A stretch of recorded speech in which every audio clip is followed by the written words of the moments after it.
Mheshimiwa Mwenyekiti, asante sana. Mheshimiwa wabunge, ni kwamba tuna mijadala mitatu hapa. Mpango wa mwaka mmoja, miaka mitano na miaka 25. Waziri wa mipango alieleza kwa ufasaha mkubwa sana. Ujumbe mkubwa kutoka kwake ni kwamba ifikapo mwaka 2050 pato la taifa GDP tunataka iwe ya dola trilioni 1. Mwaka huo huo tunataka pato la mtu mmoja mmoja GDP per capita iwe dola 7,000. Mheshimiwa Waziri wa Fedha na yeye katoa hotuba ya ufasaha mzuri. Ujumbe mkubwa kwetu sisi wa Tanzania, anasema kwamba mwaka ujao wa fedha 26-27 uchumi utakuwa kwa 6.3, na budget atakayotuletea hapa baadaye mwaka huu itakuwa karibu ni ya trilioni 47. Mheshimiwa Mwenyekiti, kwenda na vision ya 2050 ya dola trilioni 1 na GDP per capita ya dola 7,000 inawezekana. Hawajafanya makosa. Mimi kwanza, kwa niaba ya wananchi wa Msoma vijijini, haya tunayoyajadili yote ni mazuri, kwa sababu miradi yetu mikubwa, barabara, umwagiliaji, imo kwenye mipango na serikali inatafuta fedha. Kwa hiyo serikali inafanya vizuri na Mheshimiwa Rais anafanya vizuri. Sasa Mheshimiwa Mwenyekiti, nataka kuwasaidia kutoa mchango kwamba makisio hayo yanahitaji uchumi ukue kwa kadri ya 10%, ukipungua sana 8%, na sisi tuko 6.3. Kwa hiyo kazi yetu ya kwanza ya kufanya tufanikiwe hapa ni kukuza uchumi. Na kama mnakumbuka, Mheshimiwa Waziri wa Mipango amesema kwa takriban miaka 20 uchumi wetu umekuwa kwa 6%. Na ni kweli ni kwamba ukiangalia rekodi yetu ni mara moja tu tumenusa 7%. Lakini wataalamu wa uchumi walivyoandika toka miaka ya 80 wanasema kama nchi maskini nataka kupunguza uchumi, kupunguza umaskini kwa kasi, lazima uchumi ukue kwa 8% na sana 10%. Sasa hili linawezekana. Kwa hiyo Watanzania hatujafanya kosa na mipango yetu sio makosa, lakini twende kwenye uhalisia. Mfano wa mafanikio ni huu. China mwaka 1978 pato lake la taifa lilikuwa karibu bilioni 150. Miaka 25 baadaye, kama miaka 25 tulioiweka sisi, pato lake la taifa likawa dola trilioni 1.7. Lakini hayo mafanikio ya China hayo ni kwamba uchumi ulikuwa kati ya 9.1% na 10.1%. Kwa hiyo ndugu zangu, mipango yote tunayoiongea, mawaziri na viongozi wote wakisimama, kama uchumi haujavuka 8%, hatuwezi kufanikiwa. Hilo ndio la kwanza kabisa. Yote tutaongea bila chini ya 8%, hakuna mafanikio. Sasa pendekezo langu la kwanza, ili uchumi ukue kwa kasi ya 10% kwa mwaka na pato la taifa liongezeke twende kwenye dola trilioni 1, kuna sekta za uzalishaji ambazo zinapaswa kuchangia pato la taifa. Na mapendekezo yangu ni haya: kilimo na bidhaa za kilimo. Kilimo ichangie 35% ya GDP. Uchumi wa gas, natural gas, labda baadaye tutapata na mafuta, uchangie 25%. Madini bado sana, inapaswa ichangie 20%. Utalii 15%. Uvuvi na ufugaji 3%. Michezo, mziki na utamaduni 2%. Tusipokwenda na hizo 1% hizo, haiwezekani tupate uchumi wa trilioni 1 ndani ya miaka 25 ijayo.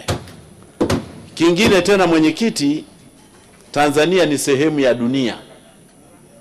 Humu mijadala yote tumejijadili sisi wenyewe. Majadiliano huwa yaendi hivyo. Uwezi ukaweka mipango ya maendeleo unajijadili wewe mwenyewe.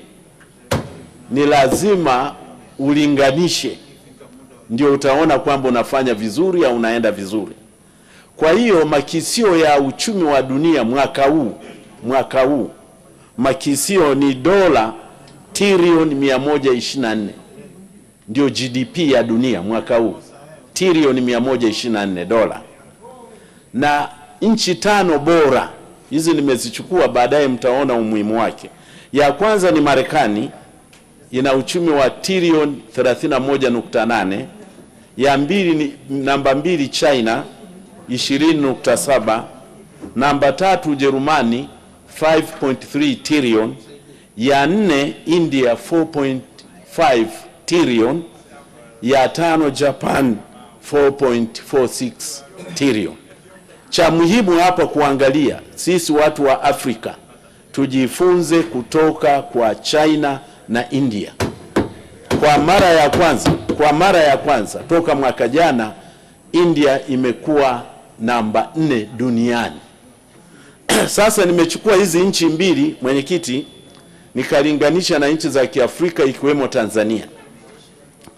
Kwanza tunaenda kwenye ubora, uchumi unavyokuwa. Nimeangalia karne ya 20 na karne ya 21. Karne ya 20 nimechukua mwaka 1960. Exchange rate, yani dola moja ya Marekani mwaka 1960, dola moja ulikuwa unapata yuani 2.6 za China. India zilikuwa rupii 4.7. Kenya ilikuwa shilingi 7.14, na Tanzania ilikuwa haijawepo. Tanzania ilikuwa Tanganyika mwaka 60, ilikuwa shilingi 7.3 kwa dola moja. GDP per capita mwaka huo wa 60 huo, China ilikuwa dola karibu 90, India 85, Kenya 103, Tanganyika ilikuwa dola 276. Kwa hiyo tunavyojadili hivi, wa Tanzania tuweke maanani, tulishawahi kuwa kiuchumi, tulishawahi kuwa juu ya China, India na Kenya mwaka 60. Mwaka 80 dola moja ya Marekani ilikuwa yuani 1.5, rupii 7.86, Kenya shilingi 7.03. Tanzania sasa 80 tulishakuwa Tanzania, dola moja ilikuwa shilingi 8 na senti 2. GDP per capita ya mwaka 1980, China ilikuwa dola 195, India 271, Kenya 435. Tanzania bado tulikuwa tunazidi hizo nchi kwa sababu GDP per capita yetu ilikuwa karibu dola 479. Kuingia karne ya 21, ina takwimu nyingi, nimechukua mwaka jana. Exchange rate, Mchina na India wamebaki pale pale. China ilikuwa yuan 7, India rupii 90, Kenyan shilling to dola ilikuwa 130. Tanzania exchange rate yetu ilikuwa zaidi ya dola shilingi 2460. GDP per capita. China imetuacha, tulioishinda. China sasa GDP per capita ni $13,806. Imekuwa huko tunapokwenda upper income, upper middle. India ni $2,900, Kenya $2,550, Tanzania $1,302. Kwa hiyo waheshimiwa, tunachojadili hapa, tunataka kutoke GDP per capita ya $1,302 ndani ya miaka 25 tuende $7,000. Haiwezekani kufika huko kama uchumi wetu hautakuwa kati ya 8% na 10%, na hasa zaidi ya 10%. Sasa nilitoa ahadi ya kuwapa vyanzo vipya vya fedha. Mwenyekiti, niongeze dana. Kangu umesema unanipa dakika zako, ha? Haya, Kanga ananipa dakika zake hapa kusudi niwapatie vyanzo vipya vya fedha. Cha kwanza, ambapo tukitaka huu uchumi ukue, vya kwanza nimeshawapatia zile asilimia zile za zile sekta 6 zituchangie hizo hela, kilimo nini. Cha pili, na shukuru mheshimiwa profesa ulikitamka, ni lazima tuanzishe kitu kinaitwa wealth funds za natural resources. Yani hapa topic ni kwamba, sijui Kiswahili chake, unajua wengine sisi tunatoka bara Kiswahili kibaya, lakini tuongee lugha inayojulikana duniani. Natural Resources Wealth Fund. Ndugu zangu, bila kupata hii uchumi wetu hautafanikiwa. Na nashukuru mheshimiwa waziri wa mipango ametaja. Sasa wealth fund ya kwanza ni Natural Gas Sovereign Wealth Fund kama ya Norway. Norway walianzisha mwaka 1990, sasa hivi wana $2.2 trilioni, na wakimgawia kila Norwegian anapaswa kupata $340,000. Na Sovereign Fund ya Norway imenunua hisa kwenye stock exchange dunia nzima.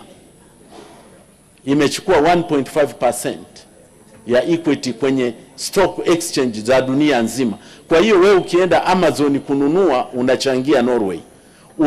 Ukiwa Microsoft unachangia Norway. Wamenunua dunia nzima. Kwa hiyo sisi mafuta yetu, kwa kuwa tunaingia kwenye shughuli ya uchumi wa gesi hasa wa LNG, ni lazima tuwe na sovereign fund, na nashukuru mheshimiwa waziri aliitaja.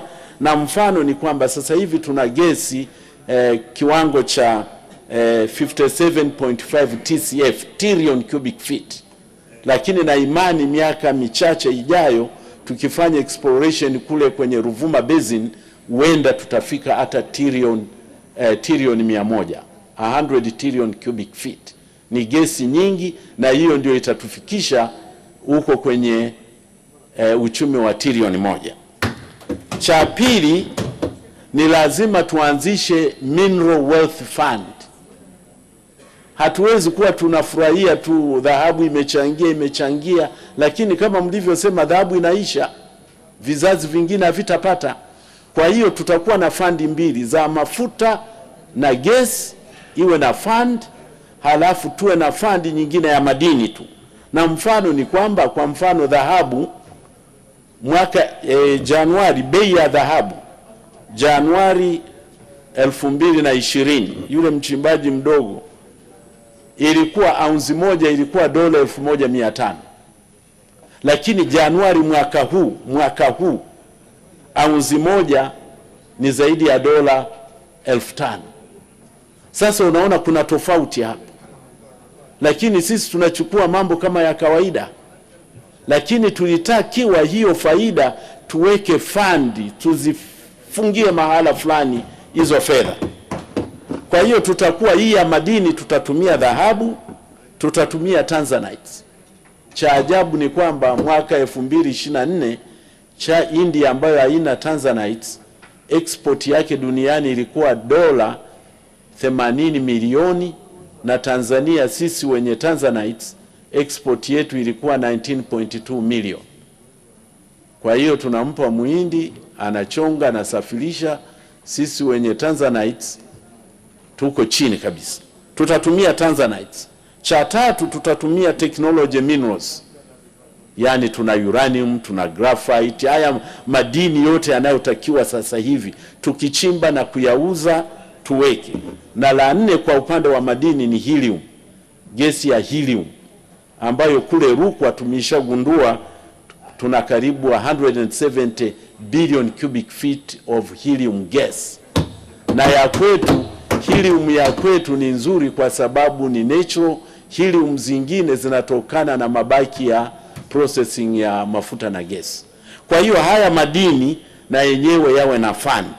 Na mwisho ya nne ya tatu ni gold reserve. Sasa sitaki kuiongea hii, mmeongea mengi, lakini nashukuru tulipendekeza gold reserve ikaanzishwa. Tukitaka uchumi wa dola trilioni 1 ni lazima tuwe na reserve ya dhahabu. Na ya nne ya kuleta ni ndugu zetu wa diaspora. Tusile tu siasa, tu export. Na hapa ndio watu wanaodharau elimu, watu waliosema mkidharauliwa inabidi muwe mnakuwa wapole, lakini uwezo kaikwepa elimu hata iweje.